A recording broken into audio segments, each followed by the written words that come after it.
श्री शिवाय दोस्तों, देवशयनी एकादशी के दिन चुपचाप गाय को खिला दें। ये एक छोटी सी चीज, उससे पहले दोस्तों जान लेते हैं। देवशयनी एकादशी के बारे में हर महीने एकादशी का पर्व आता है, परंतु आषाढ़ महीने में आने वाली देवशयनी एकादशी सबसे ज्यादा महत्वपूर्ण होती है। आइए जानते हैं, साल 2024 में देवशयनी एकादशी कब है दोस्तों? देवशयनी एकादशी तिथि भगवान विष्णु को समर्पित है। माना जाता है, इस दिन भगवान विष्णु का व्रत करने से और उनकी पूजा करने से सभी पापों का नाश हो जाता है और मोक्ष की प्राप्ति होती है। आषाढ़ माह के कृष्ण पक्ष की देवशयनी एकादशी और शुक्ल पक्ष की देवशयनी एकादशी दोनों ही बहुत महत्वपूर्ण मानी जाती है। आषाढ़ माह में गर्मी चरम पर होती है और एकादशी में 24 घंटे व्रत किया जाता है, जो बहुत कठिन होता है। आइए जानते हैं, इस साल देवशयनी एकादशी 2024 की डेट, पूजा, मुहूर्त और क्यों किया जाता है। ये व्रत आषाढ़ माह के शुक्ल पक्ष की एकादशी तिथि की शुरुआत। पंचांग के अनुसार आषाढ़ माह के कृष्ण पक्ष की एकादशी तिथि की शुरुआत। पंचांग के अनुसार आषाढ़ शुक्ल एकादशी की तिथि की शुरुआत 16 जुलाई रात 8:32 से होगी, वहीं जिसका अंत 17 जुलाई रात 9:01 पर होगा। इसलिए उदयातिथि को ध्यान में रखते हुए एकादशी का व्रत 17 जुलाई को रखा जाना ही शुभ रहेगा। इस देवशयनी एकादशी का क्या महत्व होता है दोस्तों?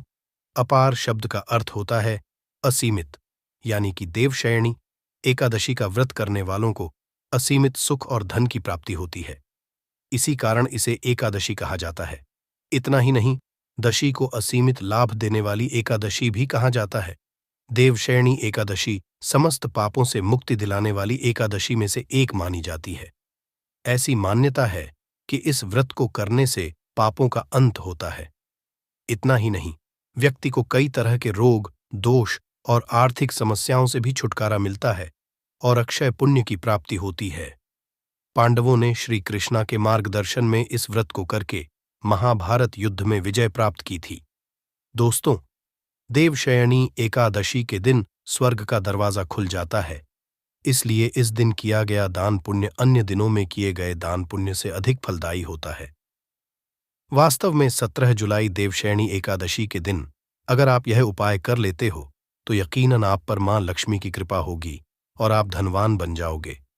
आप धनवान ना बने तो मुझे बताना दोस्तों, बस जो उपाय आपको बताया जाए वह उपाय लेना। चलिए जानते हैं, एकादशी के दिन चुपचाप गाय को खिला दें। यह एक छोटी सी चीज, रोडपति भी होंगे, करोड़पति मिलेंगे, सभी संकट और कष्टों से मुक्ति, मृत्यु दंड, पितृदोष तुरंत होगा खत्म, पूरे साल आपके भरे रहेंगे। अन्न धन के भंडार यूं कहे कि आपकी 7 पुश्तें तक करेंगे। रुपयों पैसों पर राज्य दोस्तों, 7 पीढ़ियों तक बैंक बैलेंस बढ़ता चला जाएगा। सभी भी दुख दर्द संकट कष्ट है वह दूर हो और सभी सुख आपके कदमों में आ जाएंगे। सभी सुख आपके कदम चूमेगी। अगर आप यह एक छोटी और खास चीज चुपचाप गाय को खिला देते हैं तो तत्काल गरीबी आपके जीवन से खत्म हो जाएगी।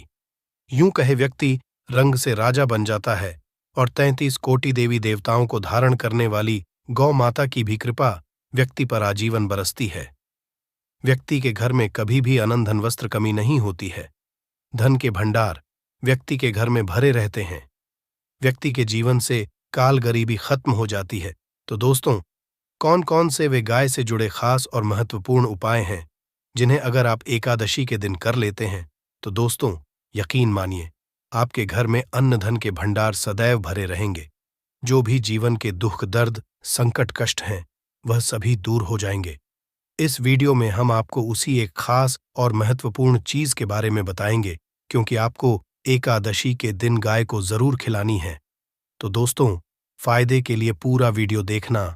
अगर आज की इस वीडियो को अपने बीच बीच में से देखा, काट काट कर देखा, तो यकीन मानिए जीवन में आपको कभी सफलता हासिल भी नहीं होगी, क्योंकि इस वीडियो में आपको कुछ ऐसे उपाय गाय से जुड़े बताने वाले हैं जिन्हें करने से आपके जीवन के जो भी दुख दर्द संकट है या कामयाबी होने में कोई बाधाएं आ रही, सभी से छुटकारा मिलने वाला है। यूं कहे कि आपके जीवन में अपार धन सुख संपत्ति की प्राप्ति हो जाएगी। कभी भी धन से संबंधित परेशानी नहीं रहेगी। आर्थिक स्थिति आपकी प्रबल हो जाएगी। धन प्राप्ति के योग्य बन जाएंगे और जीवन में सदैव अनंत धन के भंडार आपके घर में भरे रहेंगे। अनंत धन वस्त्र कभी कमी नहीं होगी आपके घर में। तो दोस्तों, आज का वीडियो पूरा देख कर जाना अगर आप चाहते हैं आप और आपके परिवार पर सदैव गौ माता की कृपा से, आपके पितरों की कृपा से, देवी देवताओं की कृपा से। तो दोस्तों, वीडियो को देखकर जाना बहुत ही फायदेमंद वीडियो है। पूरे 50 सालों के बाद ऐसे दुर्लभ संयोग है, तो पूरा वीडियो देखकर जाना अगर आप लाभ हासिल करना चाहते हैं और 7 पीढ़ियों तक कभी कोई किसी तरह की कमी ना हो, ये फल चाहते हैं, तो वीडियो को पूरा देखकर जाना बहुत ही लाभप्रद वीडियो है आपके लिए। दोस्तों, वीडियो को आगे शुरू करें उससे पहले आपसे रिक्वेस्ट करते हैं कि इस वीडियो को लाइक कर चैनल को सब्सक्राइब कर देना और कमेंट बॉक्स में सच्चे दिल से जय गौ माता लिख देना, जिससे माता की कृपा आपके और आपके परिवार के ऊपर सदैव बरसती रहे। और ज्यादा से ज्यादा वीडियो को शेयर जरूर करना ताकि और लोग भी इस वीडियो के माध्यम से लाभ हासिल कर सके। इन उपायों को करने से अपने जीवन में सदैव धन सुख संपत्ति की प्राप्ति कर सके। तो शेयर करना ना भूले इस वीडियो को, जिससे और लोगों का भी भला हो आपको बता दें। इस दिन तीर्थ स्नान करना बहुत ही फलदायी समझा गया। अगर कहीं तीर्थ स्थान पर पवित्र नदी में स्नान करना संभव ना हो तो आप क्या करें, घर पर ही नहाने वाले पानी में गंगा जल की कुछ बूंदें डालकर स्नान कर ले। और साथ ही साथ अगर आप स्नान आदि से निवृत्त हो जाएं, सर्वप्रथम तो अपने घर के पूजा स्थान को साफ कर वहां पूजा पाठ करें और दान जरूर करें। और इस एकादशी के दिन दान करने से सभी मनोकामनाएं पूर्ण हो जाती हैं। एकादशी के दिन कर पूर्वजों की पूजन के लिए बहुत ही शुभ फलदायी समझा गया है। आपको बता दें, इस बार जो इस दिन पूजा के साथ साथ सूर्यदेव की पूजा जरूर करनी चाहिए। आपको बता दें कि इस दिन अगर सूर्य नारायण की पूजा करते हैं तो आपके ग्रह जनित दोष भी दूर हो जाता है। व्यक्ति के जीवन में धन सुख संपत्ति की प्राप्ति हो जाती है। समस्त मनोकामना व्यक्ति की पूर्ण हो जाती है। और दोस्तों, साथ ही साथ अब बात करें, आपको उस दिन, मतलब यह जो एकादशी के दिन है, इस दिन आपको एक उपाय तो जरूर करना है। गाय का उपाय बताने से पहले एक उपाय आपको बता दें, इस उपाय को जरूर दूर करें। क्या करें कि शाम के समय पीपल के पेड़ के नीचे आपको सरसों का चौमुखी दीपक, आटे का दीपक बनाना है। चौमुखी, उसमें आपको कलावे की बाती लगाकर सरसों के तेल का दीपक जला देना है और बीच में 2 साबुत फूल वाले लौंग भी डाल दें। फिर देखिए कैसे चमत्कार आपके जीवन में होता है। शाम के समय लेकर उसे छोड़े, मनोकामना मांगकर। दोस्तों, 11 दिनों के अंदर आपकी वह मनोकामना पूर्ण ना हो जाए तो हमें बता देना। बहुत ही प्रभावशाली उपाय बताया मैंने आपको, बहुत ही दुर्लभ से दुर्लभ है। इस बार नए वर्ष के उपाय को जरूर करें। यह उपाय जो है बहुत ही आपको लाभ देगा। और अब बात करें गाय से जुड़े कौन कौन से उपाय आपको इस दिन, मतलब गाय से जुड़े उपाय जिन्हें करने से व्यक्ति को 7 पीढ़ियों तक बैंक बैलेंस की कमी नहीं, दुख, दर्द, संकट, कष्ट दूर हो जाते हैं और सभी सुख व्यक्ति के कदमों में आ जाते हैं। कदम चूमती है सभी सुख और घर में धन के भंडार सदैव भरे रहते हैं, कोई कमी नहीं होती। किसी तरह कौन कौन से उपाय ध्यान से सुनना, जिस तरह बताएं उसी तरह इन उपायों को आपको करना है। तो चलिए शुरू करते हैं। कौन कौन से गाय से जुड़े उपाय हैं, प्रभावशाली चमत्कारिक उपाय है जो कि आपकी किस्मत को चमका देंगे। एकादशी से आपको लाभ शुरू करते हैं। दोस्तों, सनातन परंपरा में गाय, गंगा और गायत्री का बहुत ज्यादा धार्मिक महत्व है। मान्यता है कि गौ माता के शरीर पर 3 कोटि देवी देवताओं का वास होता है। गौ माता की पूजा करने वाले जातक पर इन सभी देवी देवताओं की कृपा बरसती है। गौ सेवा से न सिर्फ इस जन्म के बल्कि पूर्व के भी दोष दूर हो जाते हैं। गाय से हासिल पंचगव्य का उपयोग जरूर शामिल करें, क्योंकि पंचम गव्य के बिना कोई भी पूजा पाठ और हवन सफल नहीं होता। या दोस्तों, गौ कृपा पाने के लिए प्रतिदिन, सप्ताह अथवा महीने में परिवार समेत एक बार गौशाला जाने का नियम जरूर बनाएं और वहां गायों को हरा चारा जरूर खिलाएं। इससे आपको शुभ फलों की प्राप्ति होगी और साथ ही साथ गौ सेवा और गौ पूजा से 9 ग्रह शांत हो जाते हैं और इनसे जुड़े दोषों का निदान हो जाता है। गर्मियों में गौ माता को पानी पिलाए और सर्दी में गौ माता को गुड़ जरूर खिलाए। ध्यान रखें कि गर्मियों में गाय को गुदिया अनेक देवी देवता को अपने नए शरीर पर धारण करने वाली गौ माता जुड़े कई शुभ और अशुभ संकेत भी होते हैं। मसलन गाय का दूध धोते समय अगर गाय ठोकर मार दे और सारा दूध बिखर जाए तो अपशगुन होता है। अगर कोई यात्रा पर निकल रहा हो और गाय अपने बछड़े को दूध पिलाती सामने आ जाए तो निश्चित रूप से जिस यात्रा के लिए आप निकले हैं वह यात्रा अब जरूर ही सफल होगी, और वह जिसके लिए आप निकले हैं वह जरूर ही पूर्ण होगा। यात्रा पर जाते समय बाएं ओर की आवाज आना और रात्रि में गाय की हुंकार करना भी शुभ होता है। दोस्तों, साथ ही करना भी शुभ होता है। दोस्तों, साथ ही साथ गाय के साथ आप भूल कर भी दुराचार ना करें, अन्यथा मिलता है घोर पाप और जीवन भर की परेशानियां बनी रहती हैं। जी हां दोस्तों, गाय को राष्ट्रीय पशु बनाए जाने और इन्हें मौलिक अधिकार दिए जाने की बात हो रही है तो सवाल उठता है, गाय संस्कृति का अहम हिस्सा है, तब भी गाय के साथ लोग खराब व्यवहार कैसे कर लेते हैं। गाय दर दर भटकती रहती है, भरपेट इन्हें चारा तक लोग नहीं देते। गाय जब तक दूध देती रहती है तो उनकी सेवा होती है, और जैसे ही दूध देना बंद कर देती है तो लोग इन्हें उनकी किस्मत पर छोड़ देते हैं। सड़कों पर और गलियों में भटकने के लिए ऐसे में गोवंश जीवों को कोई डंडे मारता है तो कोई पानी डाल देता है, कभी वाहनों की चपेट में आ जाती है तो कभी बीमार होकर बेचारी यह गाय दम तोड़ देती है। ऐसे में जरूरत है इन बातों को जानने की। गाय को लेकर शास्त्रों में क्या कहा गया है, गाय के साथ कैसा व्यवहार करना चाहिए। दोस्तों, गाय को कभी भी मारना पीटना नहीं चाहिए। शास्त्रों में गाय को माता का दर्जा दिया गया है। गाय को मारने वाला माता को मारने पीटने वाले के समान पाप का भागीदार समझा जाता है। नर्क लोक में वर्षों तक कष्ट भोगना पड़ता है। अगले जन्म पशु योनि में मिलता है। कथा है कि गौतम मुनि ने गलती से गाय को डा मार दिया था, जिससे गाय की मृत्यु हो गई थी, और इस पाप से लिए इन्हें वर्षों तक तपस्या करनी पड़ी। भगवान श्री कृष्णा जी ने बैल स्वरूप में आए वृद्धाश्रम का वध कर दिया था, जिससे मुक्ति के लिए भगवान श्री कृष्णा को संपूर्ण तीर्थों को एक कुंड में बुलाना पड़ा, और इस कुंड में स्नान से वह पाप मुक्त हो गए थे। दोस्तों, साथ ही साथ पानी पी रही गाय को भगाते हैं, वे घोर पाप के भागी बनकर नर्क भोगते हैं, ऐसा पुराणों में बताया गया है। जबकि जो लोग गाय के लिए प्याऊ और चार बनवाते वह महाभाग्यवान होते हैं। ऐसे लोग घोर पाप से मुक्त होकर स्वर्ग पा जाते हैं और बड़े ही धनवान कुल में जन्म लेकर सुख भोगते हैं, और साथ ही साथ आराम कर रही गाय को कष्ट देकर कभी भी उठाना नहीं चाहिए। कहते हैं कि जिस स्थान पर गाय बैठी है वहां से नकारात्मक ऊर्जा खत्म हो जाती है। गाय के बैठने की जगह को जो लोग नियमित साफ रखते हैं वह जन्म में किए गए जाने अनजाने में पापों से मुक्ति हो जाती और गोलोलोक में स्थान पाते हैं। गाय को डंडा मारकर उठाना, पानी डालकर उठाने से मनुष्य पाप का भागी बनता है और अगले जन्म में उसे दर दर भटकना पड़ता है। और साथ ही साथ शास्त्रों में बताया गया है कि गाय का दूध उसके बछड़े के लिए होता है। गाय के बछड़े से बचा हुआ दूध ही मनुष्य को लेना चाहिए, परंतु कुछ लोग एक बार गाय को दूध लेने बाद फिर से बछड़े के लिए बचा हुआ दूध भी धो लेते हैं। ऐसा करना घोर कहाँ जाता है। ऐसे दूध को धोने वाला और ग्रहण करने वाला दोनों ही पाप के भागी बन जाते हैं। दोस्तों, साथ ही साथ शास्त्रों में कहा गया है कि गोवंश मतलब गाय और बैल के पीठ पर नहीं बैठना चाहिए। इनकी पीठ पर बैठने से महापाप लगता है। ऐसे लोगों को नर्क की यातना भोगनी पड़ती है।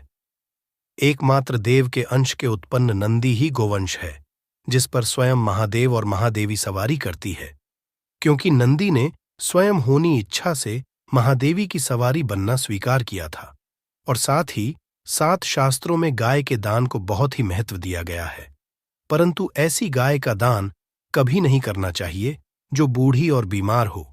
कठोपनिषद में नचिकेता की कथा भी इस संदर्भ में है कि जिस नचिकेता ने पिता द्वारा बूढ़ी गाय को दान करने पर आपत्ति जताई थी, दूध देने वाली और बछड़े सहित जो लोग का दान करते हैं वह महान पुण्य को हासिल कर स्वर्ग में स्थान पाते हैं। दोस्तों, साथ ही साथ सूर्य, चंद्र, मंगल, शुक्र की युक्ति राहु से हो तो पितृदोष होता है।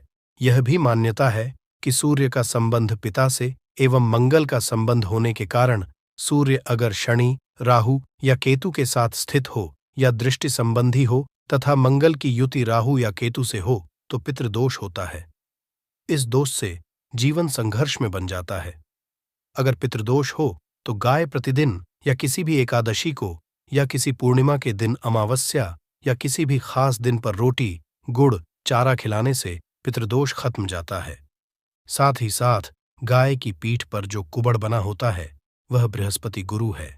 अतः जन्मपत्री में अगर बृहस्पति अपनी नीच राशि मकर में हो या अशुभ शिवलिंग में जा रहे हों और सामने से गौ माता आती हुई दिखाई दे तो गौ माता को अपनी दाहिनी ओर से जाने देना चाहिए। आपकी यात्रा ही सफल होगी। और जिस घर में गाय होती है उसमें वास्तु दोष स्वतः ही खत्म हो जाता है। और साथ ही साथ आपको बता दे कि गाय को आप भी रोटी बनाएं, प्रतिदिन ताज़ी रोटी ही बनाएं। गाय को अगर आपने रोटी बनाई है तो कोशिश करें कि उस रोटी को आप तुरंत ही गाय को दे दें। अगर आप उस रोटी को रख दें और उस रोटी को अगले दिन देंगे तो वह रोटी बासी मानी जाएगी। गाय को कभी भी बासी रोटी ना दे, इससे नकारात्मक ऊर्जा वास करती है और जो भी काम आपके बनने वाले होंगे वह काम भी आपके बिल्कुल भी नहीं बनेंगे। इससे आपके घर में हमेशा दर्द देवता का वास रहेगा और आप जिस भी काम को करेंगे उस काम में आपको हमेशा असफलता ही हाथ लगेगी। इसलिए कोशिश करें गाय को रोजाना ताज़ी रोटी बनाकर खिलाएं और रोटी को बिल्कुल ना रखें। बासी रोटी गाय को ना दें और साथ ही साथ सड़ी गली चीजें गाय को नहीं खिलानी चाहिए। घर में कोई फल है, कोई सब्जी है, सड़ जाए तो लोग क्या करते हैं? गाय को देते हैं नहीं, ऐसा नहीं करना चाहिए। ऐसा करने से अगर आप गाय को खिलाते हैं तो आप पाप के भागी बन जाते हैं। आप बिल्कुल सड़ी गली चीजें गाय को ना खिलाएं और साथ ही साथ एकादशी पर आटे की 11 लोहियां बनाकर उनके ऊपर हल्दी लगाएं। इसके बाद गाय को खिलाएं। हर एक लोही को खिलाते समय गाय के सिंघवाल आपके जीवन में खुशियां ही खुशियां होंगी। और एक बार एकादशी पर आप 7 बार गाय की परिक्रमा भी कर लें तो आपके समस्त काम होंगे। और दशी पर साथ ही साथ आप गाय को जब भी रोटी दे, रोटी पर या तो आप थोड़ी हल्दी लगा लें या थोड़ा गुड़ रख लें। अगर गुड़ ना हो तो आप थोड़ा घी रख सकते हैं। दोस्तों, गाय को कभी भी सूखी रोटी ना खिलाए। सूखी का मतलब गाय को रोटी खिलाए, उस पर कुछ ना कुछ रखकर खिलाए। हल्दी रख ले, गुड़ रख ले है मीन्स अपने इष्ट श्री कृष्णा की पूजा की जाती है और उस समय हमें ज्यादा से ज्यादा सत्य बोलना चाहिए। दशमी की रात्रि से ही हमें ब्रह्मचर्य का पालन करना चाहिए। संभव हो सके तो हम लोगों को दशमी की रात्रि को ही भोजन नहीं करना चाहिए, संयम रखना चाहिए। जो भी मनुष्य जरूरतमंद हो, दशमी की रात्रि से ही हमें यश व भाव अपनाना चाहिए कि जरूरतमंद का हम सहयोग करें, उसे जो भी व्यवस्था कर सके उसे सुख दे सके। जल पिलाकर, फलहार कला कराकर आदि याद तो हमें वह अवश्य करना चाहिए। और इस देवशयनी एकादशी व्रत में रात्रि में विशेषतः जागरण का बहुत बड़ा महत्व है। जिस व्यक्ति को प्रचुर संपत्ति चाहिए, सुख चाहिए, ऐश्वर्य चाहिए, यश चाहिए, ऐसे मनुष्य को देवशयनी एकादशी के दिन हल्दी वाला उपाय जरूर करें, क्योंकि उसको इस उपाय को फल बहुत ही जल्दी मिल जाएगा। दोस्तों, अब हम समझते हैं इस वाले उपाय को हमें करना किस समय है। तो सबसे पहली बात दोस्तों, हम समझते हैं कि यह हल्दी वाला उपाय करना किसको है। तो देखिए, यहां पर सीधी सी बात है कि यह हल्दी वाला उपाय जो उपाय है, ये किस लिए किया जा रहा है। ये मनोकामना को पूर्ण करने के लिए किया जा रहा है, या आपके जीवन में जो दुख और परेशानियां हैं उनको दूर करने के लिए किया जा रहा है, या आपका कोई बड़ा काम है जो कि नहीं पा रहा है, आप उसके लिए इस उपाय को कर सकते हो। तो सीधी सी बात यह है कि आप अपनी किसी भी तरह की मनोकामना के लिए इस वाले उपाय को कर सकते हो। तो यह उपाय वह व्यक्ति कर सकता है जिस व्यक्ति को अपनी किसी भी तरह की मनोकामना भगवान शिव जी से पूर्ण करवानी हो। और अगर कोई भी माताएं बहनें जो है अपने घर की सुख और शांति के लिए, घर में धन समृद्धि को बढ़ाने के लिए वाला उपाय करना चाहती, तो घर की जो बड़ी माताएं बहनें होंगी वह इस हल्दी वाला उपाय को विशेष रूप से करें, क्योंकि माताएं बहनें घर की लक्ष्मी होती हैं और जब घर की लक्ष्मी कोई विशेष उपाय करती है तो उसका फल ही बहुत जल्दी मिल जाता है और बहुत बड़ा होकर मिलता है। अन्यथा इस उपाय को कोई भी व्यक्ति कर सकता है। चाहे वह बड़ा हो, चाहे वह छोटा हो, चाहे वह बच्चा हो। जिस व्यक्ति को यह हल्दी वाला उपाय समझ आ गया, वह व्यक्ति इस हल्दी वाला उपाय 17 जुलाई 2024 बुधवार देवशयनी एकादशी के दिन जरूर करें, क्योंकि उसको इस उपाय को फल बहुत ही जल्दी मिल जाएगा। क्योंकि बुधवार देवशयनी एकादशी के दिन भगवान विष्णु जी बहुत आसानी से प्रसन्न हो जाते हैं। तो आइए अब हम समझते हैं कि इस हल्दी वाला उपाय को आपको करना कैसे है और इस उपाय को करने का जो समय है वह क्या है। तो देखिए, इस 17 जुलाई 2024 बुधवार देवशयनी एकादशी के दिन किए जाने वाले यह हल्दी वाला उपाय, जो उपाय है यह मुख्य रूप से सुबह के समय होगा। किस समय होगा? सुबह के समय होगा। आपको कोशिश यही करनी है कि सुबह के समय हम इस हल्दी वाला उपाय को कर लें। पर किसी कारणवश अगर आप सुबह इस उपाय को न कर पाओ, आपको कहीं काम से जाना हो या किसी और काम की वजह से आप उपाय को न कर पाओ, तो आपके पास फिर दूसरा मौका रहेगा, जो कि शाम के समय का रहेगा, प्रदोष काल का रहेगा। अब दोस्तों, प्रदोष काल का समय भी एक लोगों के मन में प्रश्न बन जाता है कि दोस्तों, ये समय होता कब है, कितने बजे से लेकर कितने बजे ये समय होता है, ताकि हमें उपाय के लिए जो है करने का समय पता लग जाए। तो हम आपको बता दें, प्रदोष काल का जो एक समय होता है, शाम का समय वो होता है शाम के 6 बजे से लेकर शाम के 7 बजे के बीच का। इस समय के बीच में आप उपाय को करेंगे तो आपको उस उपाय का जरूर फल मिलेगा। तो शाम के 6 बजे से लेकर शाम के 7 बजे के बीच में आप लोग इस वाला उपाय को कर सकते हो। तो भैया, बहुत सारे लोग यहाँ पर ये प्रश्न भी जरूर करेंगे कि दोस्तों, हम तो नौकरी पर जाते हैं, हम अपनी ड्यूटी पर जाते हैं और आने में हमें देर हो जाती है, तो उस जगह पर हमें क्या करना चाहिए? तो देखिए, उन लोगों को भी टेंशन लेने की जरूरत नहीं है। अगर आप लोग इस उपाय को शाम के समय प्रदोष काल में कर रहे हैं और अगर आप आने में देरी भी हो जाती है, आपको आने में 7 बजे तक आप नहीं पहुंच पाते हो, तो दोस्तों, आप 7 या रात 8 बजे तक भी अगर उपाय को करो तो भी चल जाएगा। और अगर इससे भी थोड़ा देर हो जाती तो भी आप उपाय को कर सकते हो, क्योंकि 17 जुलाई 2024 बुधवार देवशयनी एकादशी का दिन है। ये दिन बहुत ही कम आता है पूरे साल भर में, इसीलिए जब आपको मौका मिल जाए, जब आप इस उपाय को जरूर कर लेना। कोई भी उपाय हो, आप कभी भी कर सकते हो। बुधवार देवशयनी एकादशी के दिन बस कोशिश करना कि समय के थोड़ा मतलब अंतर्गत ही कर लो, पर किसी कारणवश अगर ना कर पाओ तो फिर आप थोड़ा देरी से भी कर सकते हो, आपको उपाय जरूर मिलेगा।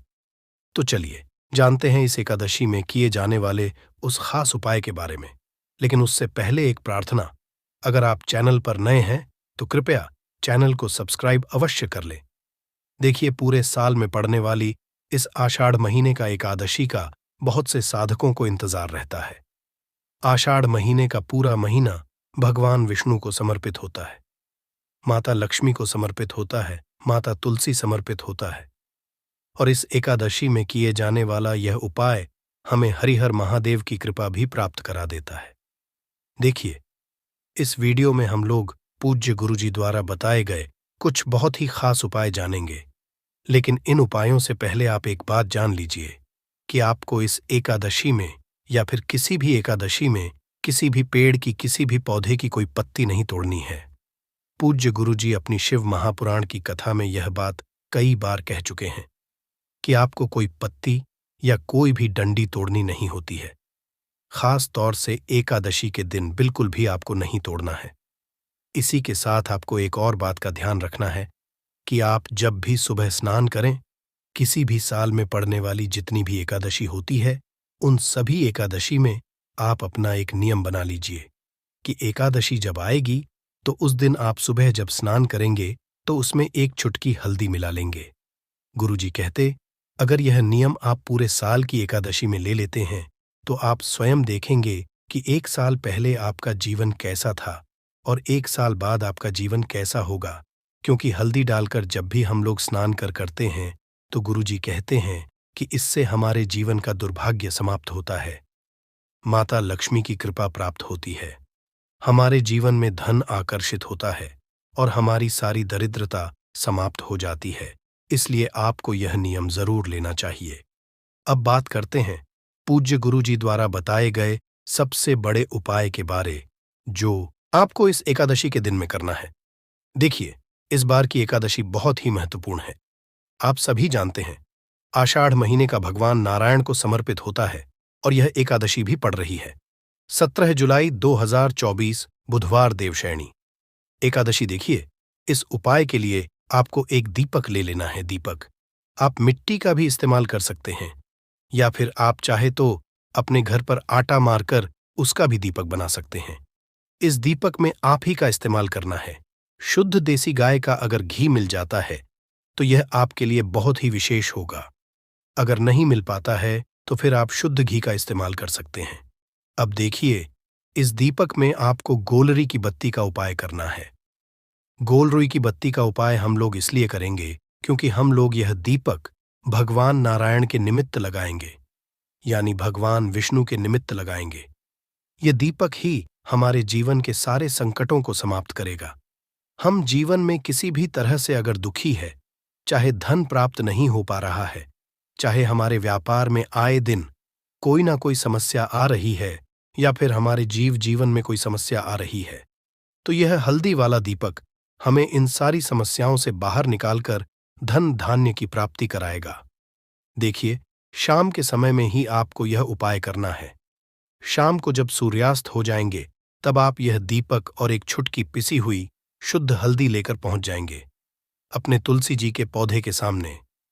जहां पर भी आप अपने घर पर माता तुलसी का पौधा हुए हैं, वहां पर आप पहुंच जाएंगे और तुलसी जी के पौधे के नीचे आपको यह दीपक प्रज्वलित करना है। बस आप ध्यान रखें कि इस दीपक को प्रज्वलित करने से तुलसी जी की पत्तियां झुलसे, न उनको किसी भी तरह से इस आग का ताप न लगे, इसलिए थोड़ा सा दूर रखिएगा।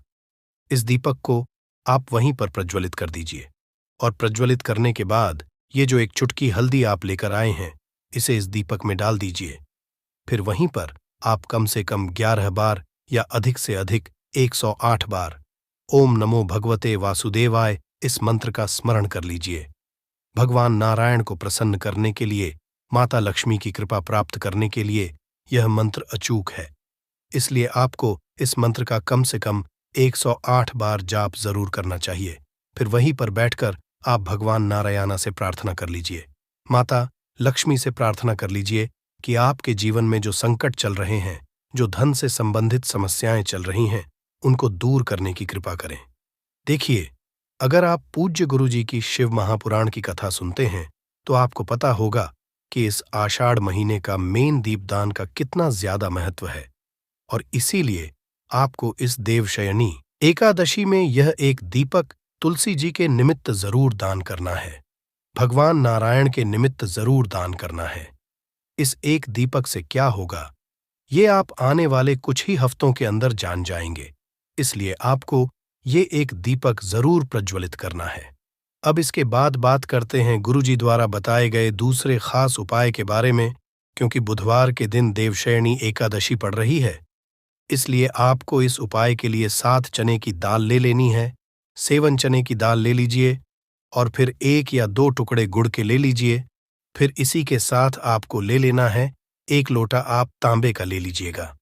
अब ये तीनों सामग्री लेकर आपको पहुंच जाना है शिवालय। देखिए, इस उपाय को आप सुबह करना चाहे तो सुबह कर लें और शाम को करना चाहे तो शाम को कर लें।